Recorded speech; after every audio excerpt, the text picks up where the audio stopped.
Hi, my name is Melody. I'm a junior here at Vanguard and I'm majoring in psychology and I'm minoring in theology and social work, which is a lot of work, honestly. Um, and I'm a worship apprentice here for the worship teams here at Vanguard. I've been doing worship for a really long time and I know that all those years really just led up to this moment and I'm really glad that I get to serve. This is my story. So let's start this complicated puzzle. I was born in Panorama City, which is an hour away from here. I still live an hour away. and I grew up in a Christian home. I was born to two wonderful, amazing people who are also pastors at my church that I grew up in and I'm still going to. So I am a pastor's kid, and like many of you, the pressure is real.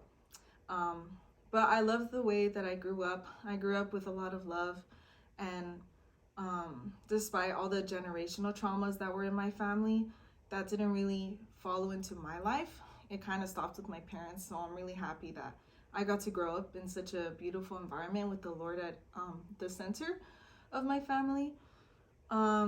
So as a pastor's kid, I was the first to be at church and the first to leave. I saw so many people get slain. It was very influential for me. I'm not gonna say traumatizing, because that's really awesome that the Lord is able to minister to so many people. And I knew what was going on too, which was so amazing that the Lord called me at that early age to get involved with the Spirit. And yeah, so because I was a pastor's kid, I was involved, and I still am. My dad's still a pastor. I was involved in a lot of things at church, like that Christmas play, with Mary and Joseph. I was Mary, guys, like the kid version. It was so fun. And my brother was Jesus.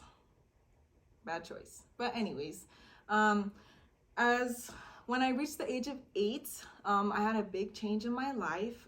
Two of my mom's cousins were adopted into my family as my siblings. And I think that was one of the bigger moments in my life when things started changing and when I started realizing that life isn't all about me. There's so many things going on around me and I should be more aware, and that's when I started getting, God started speaking to me through their lives, because they did go through a lot, and God opened my eyes to see that I have to be the voice for them. When I become older, I'll be able to help people like them. And shout out to my brother and sister.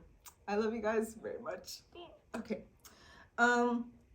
And then at the age of 11, this is one of my bigger moments in my life. I was at a kids retreat, which my church did a lot because they wanted the kids in our church to, like, we're the future. Like, we're the ones that are going to carry the mantle.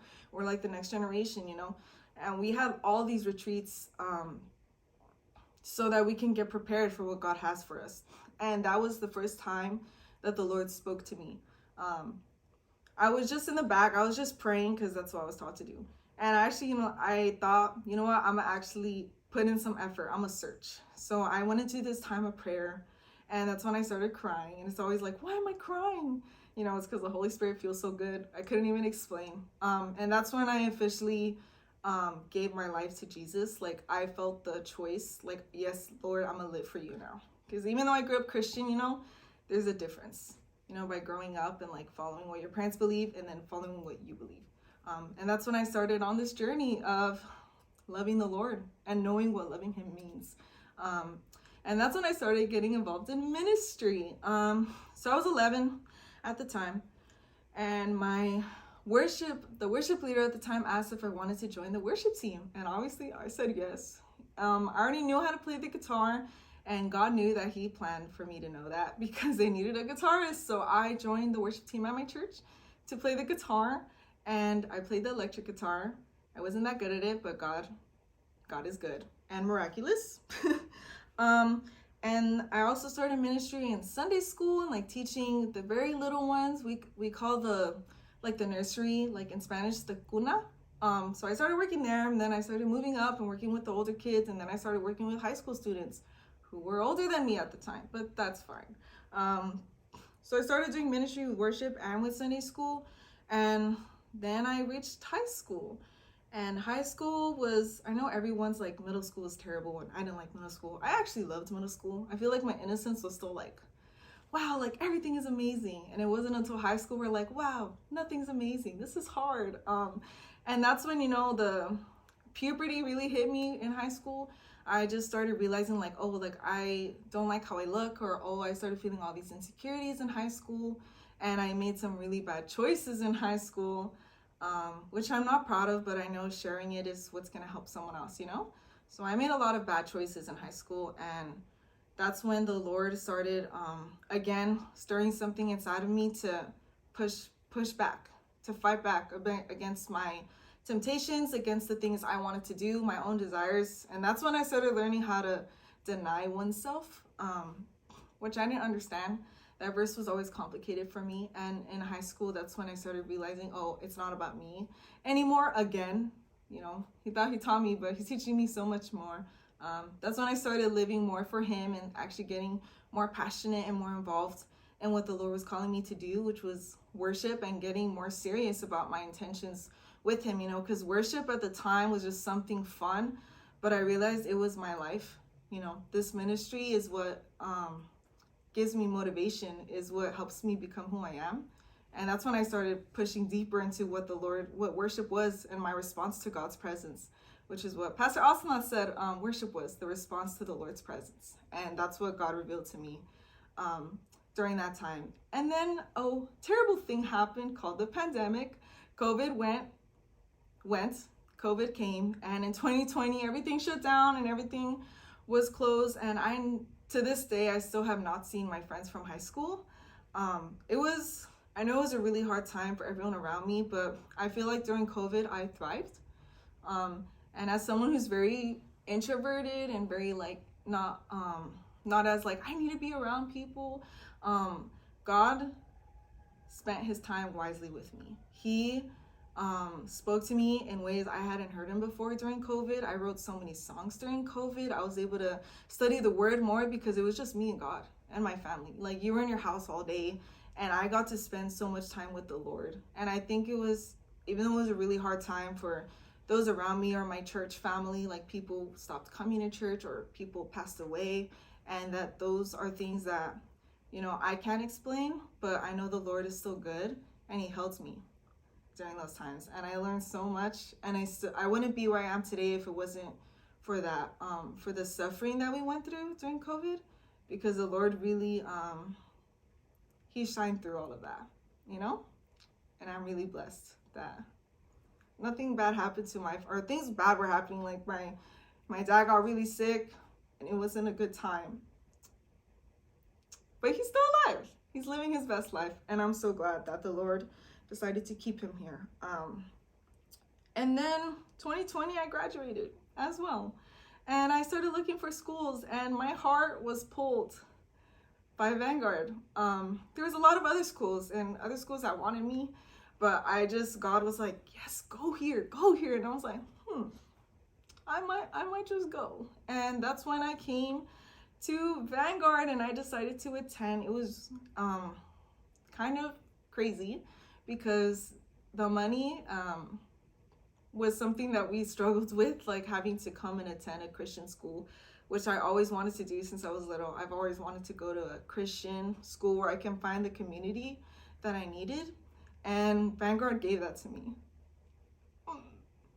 I'm sorry, I'm trying to keep it together, but Vanguard has brought me so much joy, because during your whole life, like, I didn't really attend any Christian schools, and I wasn't able to find Christian friends in my schools, which was, maybe for some it's not difficult, but for me it was really hard to not have those around me that love the Lord, or like I could like be a nerd with, like, oh my gosh, Genesis, God created everything. Like, I couldn't do that with anybody. But when I came to Vanguard and I joined a worship team on here. I don't know how I got in, but I joined a worship team my second year, when everyone was able to come back and like kind of interact.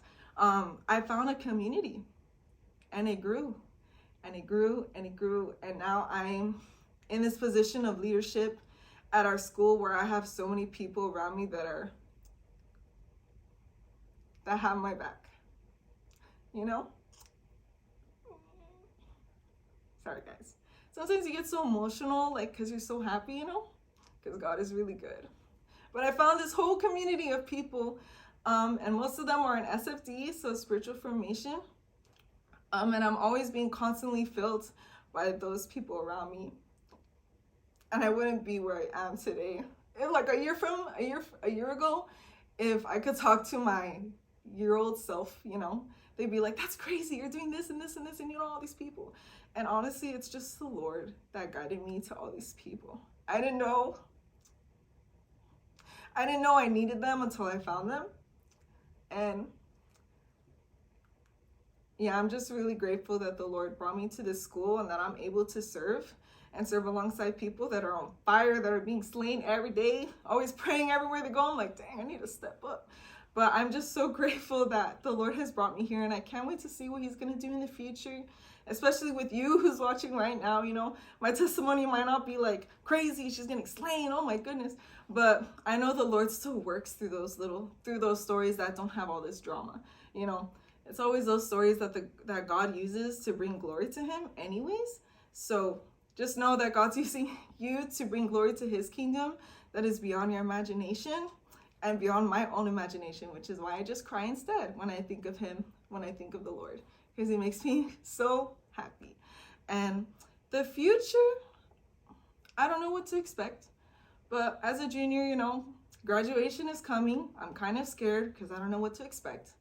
But the Lord it's been really weird actually. The Lord has been putting people in my life that are giving me access to like a career that I want to do. I would want to work in hospice care, and I've just been put in all these classes with all these professors and people that are also interested in that. And I just feel like God is tugging me to try and to reach out to these people, which I am. And I'm excited of where he's going to take me. And with ministry, I hope I continue to serve, and I hope to see all your faces when I could be sitting next to you in chapel. Please say hi to me. Like, I'm a little introverted, but I'd love to hear how you're doing, what your story is, and who you are, because I know God created you and brought you here for such a beautiful, beautiful, mysterious reason. Maybe you know, maybe you don't know, but I hope that this inspired you to keep going and to get involved if you haven't, to reach out to those people you want to be friends with, and to keep praying, because God does answer prayers. And all my prayers were answered when I came here. So I cried like 10 times already. But anyways, yeah, and that's my story. And thank you for listening and for giving your time to listen to what I have to say and who I am. And God bless you.